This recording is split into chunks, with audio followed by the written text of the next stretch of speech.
La roulette russe, vous connaissez? Eh bien, si je vous disais que c'est un Suisse qui l'a rendue populaire. Allez, générique!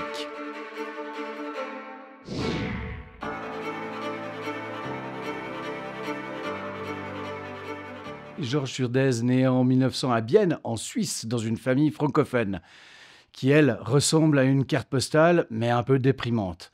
Un père horloger qui n'aime pas trop son métier et une mère passionnée par le tarot qui voit peut-être déjà dans ses cartes un avenir pas très joyeux pour ses enfants. Il grandit avec une fratrie nombreuse, mais la sélection naturelle fait des ravages. Une sœur se tue dans un accident de luge, parce que bien évidemment c'est la Suisse. Et un frère apprend à ses dépens que l'escalade d'arbres ne s'improvise pas. À côté de ses joyeusetés familiales, le petit Georges se passionne pour l'histoire de la Suisse, Napoléon et surtout la Légion étrangère. Il rêve d'aventures, de batailles et peut-être d'un destin un peu plus glorieux que celui qui l'attend à Bienne. Et ça tombe bien, à 12 ans, toute la famille fait ses valises pour New York. Enfin, tombe bien, c'est un peu vite dit, hein. À peine arrivé, Georges découvre les joies de l'intégration. Moqueries, insultes et surnoms charmants. Sale Suisse. Bon, c'est pas terrible, hein. Ambiance, résultat, il quitte l'école à 16 ans et 3 ans plus tard, il décide que les États-Unis, ça commence à bien faire. Direction l'Afrique, un choix qui, avouons-le, est plus original que de devenir vendeur de hot-dogs. Il s'installe en Côte d'Ivoire, explore le Maroc, le Soudan et vit une existence qu'il ressemble enfin à des récits d'aventure qu'il adore.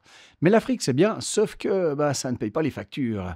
Il revient donc à New York avec un plan. Pourquoi ne pas gagner sa vie en écrivant des histoires qu'il aurait aimé vivre?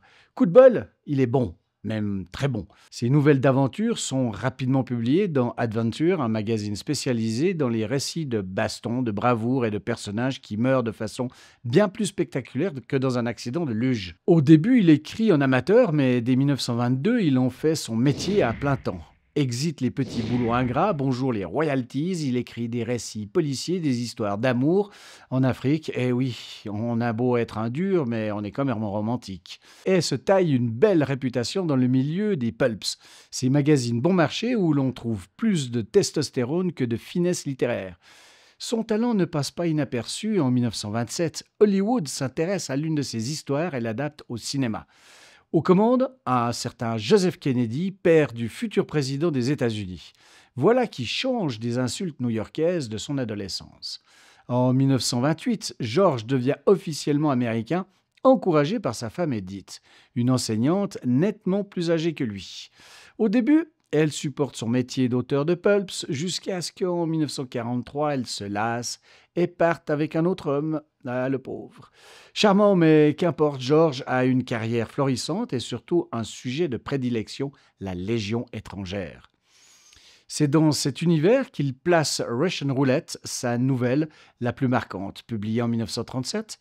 Elle raconte l'histoire de 2 sergents de la Légion étrangère en Afrique du Nord. Burkowski, un Russe accro au jeu, et Feldheim, un Allemand qui tente sans grand succès de le raisonner.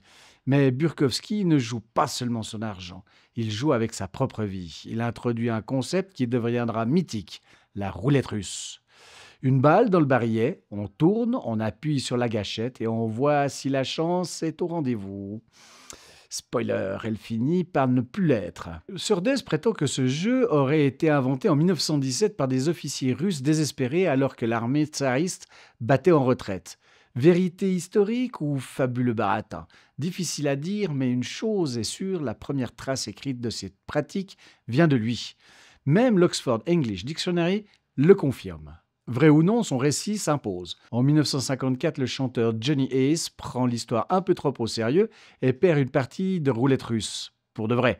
Aujourd'hui encore, l'expression est utilisée pour désigner des prises de risques absurdes.